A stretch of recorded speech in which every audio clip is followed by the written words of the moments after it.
देसी nude nude कहानी में मैं और गुड्डी पड़ोस में रहते थे। हम अच्छे दोस्त थे। मैं गुड्डी को दीदी मानता था। पर बाद में कैसे हम दोनों का प्यार बॉयफ्रेंड और गर्लफ्रेंड वाला हो गया। दोस्तों, यह मेरी पहली देसी न्यूड न्यूड कहानी है। अगर कहानी लिखने में कोई भी गलती हो जाए तो उसे नजरअंदाज कर देना और कहानी का मजा लेना। दोस्तों, बात तब शुरू होती है जब मैं 12वीं में पढ़ता था। तब हमारे पड़ोस में गुड्डी दीदी अपने परिवार के साथ वहां रहने आई थी। गुड्डी दीदी मुझसे 2 वर्ष बड़ी थी। दीदी दिखने में एकदम परी की तरह दिखती थी। 21 वर्ष की उम्र में ही वे किसी फिल्म की हीरोइन की तरह दिखती थी। इसलिए हमारे मोहल्ले में उनके आते ही उनके चर्चे होने शुरू हो गए थे। गुड्डी दीदी का शरीर एकदम सुडौल था। उनका फिगर उनकी उम्र के हिसाब से काफी अच्छा था। दीदी की हाइट 5'7" थी। उनके स्तन 38 के थे। उनकी कमर एकदम नागिन जैसी चिकनी और पतली थी जिसका साइज 32 था।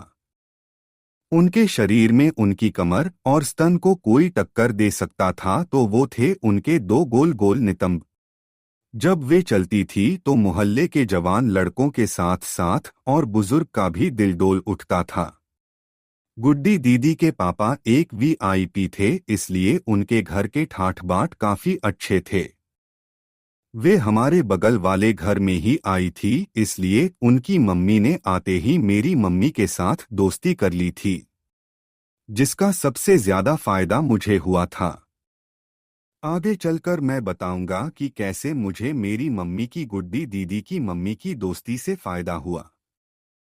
गुड्डी दीदी का साथ मुझे काफी अच्छा लगता था क्योंकि एक तो दीदी का फिगर भी बहुत कमाल था और ऊपर से उनका रंग भी गोरा था।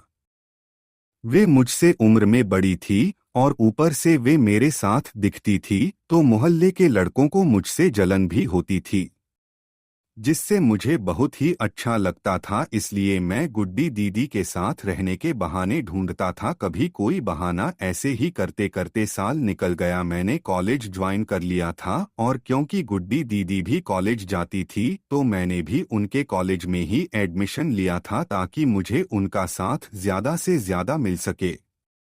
और गुड्डी दीदी ने कॉलेज में साइंस लिया था तो मैंने भी उनके साथ रहने के लिए साइंस ले लिया ताकि मैं उनके घर ज्यादा से ज्यादा जा सकूं।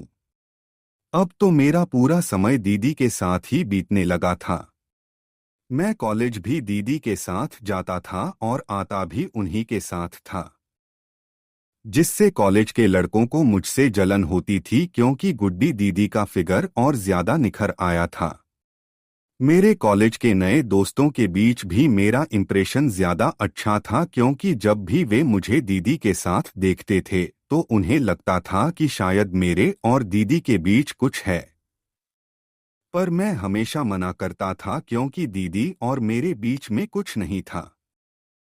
एक दिन जब मैं और दीदी कॉलेज से वापस आ रहे थे तो कुछ लड़कों ने उन्हें छेड़ना शुरू कर दिया था और मैं उनके साथ ही था तो मुझे उन पर गुस्सा आया कि मेरे होते हुए उन्होंने गुड्डी दीदी को कैसे छेड़ा। मैं जिम जाता था इसलिए मुझे डर कम ही लगता था तो मैं उनसे भिड़ गया। मैंने उन्हें बहुत मारा। वो 4 लड़के थे इसलिए थोड़ी चोट मुझे भी लग गई थी। वे लड़के तो पीटने के बाद भाग गए थे, लेकिन दीदी बहुत घबरा गई थी क्योंकि एक लड़के ने मेरी जांघ पर बेसबॉल का बैट मार दिया था। आज पहली बार मुझे दीदी की आंखों में मेरे लिए एक अलग भाव दिखा था, क्योंकि उनकी आंखों में आंसू आए हुए थे। वे मुझे चोट लगने के कारण बहुत घबरा गई थी। तो मैंने उनको कहा मैं ठीक हूँ, पर वे मानने के लिए तैयार नहीं थी। दीदी और मैं उनकी स्कूटी पर घर वापस आए तो पता चला कि मेरी मम्मी और दीदी की मम्मी कहीं बाहर गई हुई थी। तो दीदी मुझे अपने घर पर ले गई थी। मैं जाकर सोफे पर लेट गया, लेकिन दीदी ने देखा कि मेरे पैर से खून निकल रहा था। तो दीदी ने कहा तुम पैंट निकाल दो, मैं खून साफ कर देती हूँ। मैंने कहा दीदी मैं खुद कर लूंगा। तो उन्होंने कहा, नहीं, मैं कर देती हूँ, तुमने मेरे लिए झगड़ा किया तो मेरा फर्ज है ये। इस बात पर मैंने कहा, आपको कोई भी कुछ भी गलत कहेगा तो उसे मैं छोड़ूंगा नहीं। तब दीदी ने पूछा, ऐसा क्यों? तो मैंने कुछ जवाब नहीं दिया, बस उन्हें देखता रहा क्योंकि दीदी बड़े आराम से खून साफ कर रही थी। पर इन सब में मुझे यह ध्यान नहीं रहा कि मैं दीदी के सामने केवल अंडरवियर और टी शर्ट में बैठा हूं और दीदी के कोमल हाथ लगने से मेरा खड़ा हो गया था। दीदी जब खून साफ कर रही थी तो उनका हाथ बार बार मेरे पर टच हो रहा था, जिससे वो टाइट होता जा रहा था। मैंने ध्यान से देखा तो दीदी का ध्यान बार बार मेरे लंग पर जा रहा था और मुझे भी अच्छा लग रहा था। आज मुझे पहली बार गुड्डी दीदी में दीदी की जगह एक हसीन और सुंदर लड़की दिखाई दे रही थी, जो मेरे उत्तेजित हुए लंग को बार बार देख रही थी। खून साफ करने के बाद दीदी बाथरूम में चली गई हाथ धोने, और मैं पैंट पहनने जा रहा था तो दीदी ने कहा, इसे मैं धो दूंगी क्योंकि इस पर खून लगा हुआ है।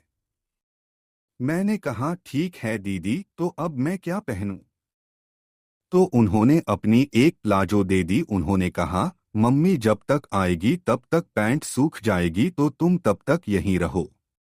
मैंने प्लाजो पहना, लेकिन मेरा लंग अभी भी खड़ा था और उसने प्लाजो में तंबू बना लिया था।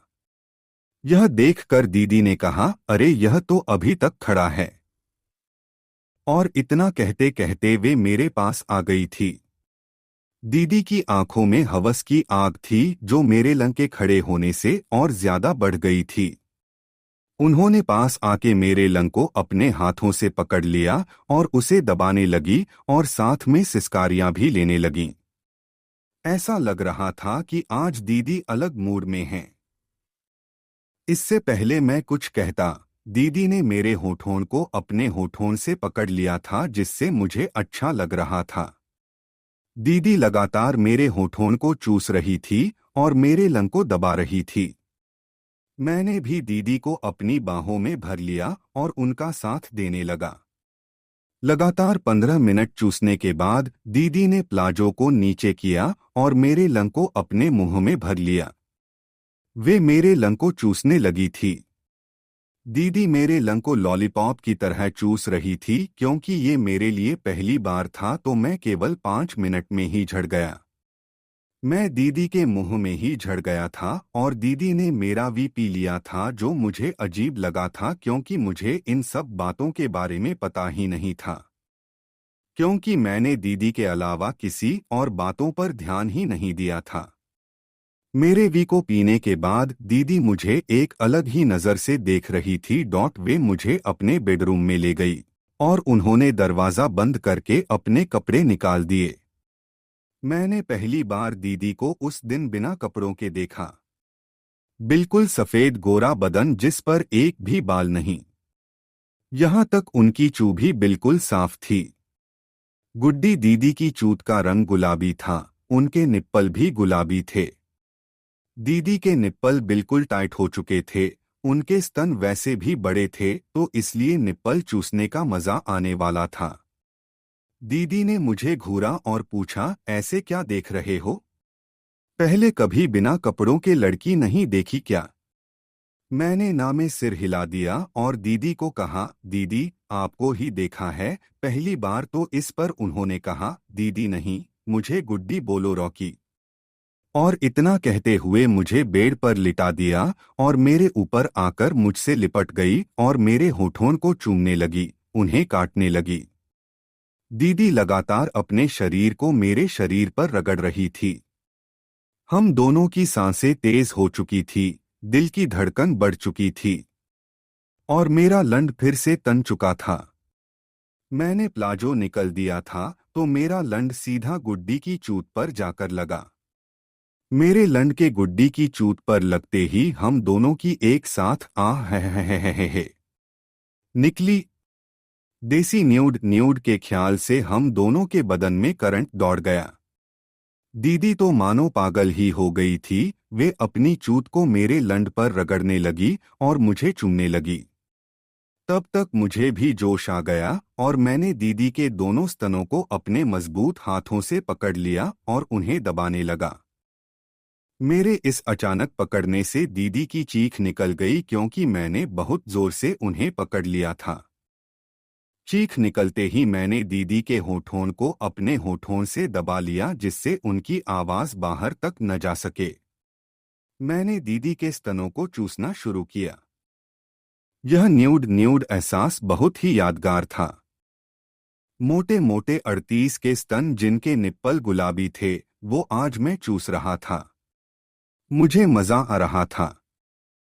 मुझसे भी ज्यादा मजा गुड्डी को आ रहा था। वे बार बार मुझे जोर से दबाने और चूसने के लिए कह रही थी और मैं उनकी बात को मान रहा था। दीदी सिसकारने लगी थी। वे अपने होठों को काट रही थी। मेरे बालों को उन्होंने कसकर पकड़ रखा था। वे बार बार आई लव यू रॉकी कह रही थी। मेरे मुंह को उन्होंने अपने स्तनों में घुसा दिया था जिससे मैं अच्छे से चूस पाऊं और दबा पाऊं। गुड्डी दीदी की सिसकारियों से मेरा जोश भी बढ़ गया था। मैं भी पूरे जोश के साथ गुड्डी के स्तनों को दबा और चूस रहा था। पूरे कमरे में बस दो ही आवाजें गूंज रही थी, एक तो गुड्डी की सीटकारों की और दूसरी मेरे चूसने की।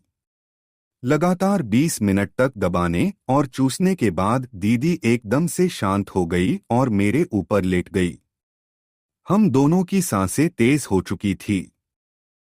मैंने महसूस किया कि मेरे लंडके और मेरे पेट के ऊपर कहीं से गर्म पानी आ पड़ा था। तब मैंने दीदी को ऊपर से हटाया तो देखा कि मेरा नीचे का हिस्सा भीगा हुआ था। बेड भी भीगा हुआ था।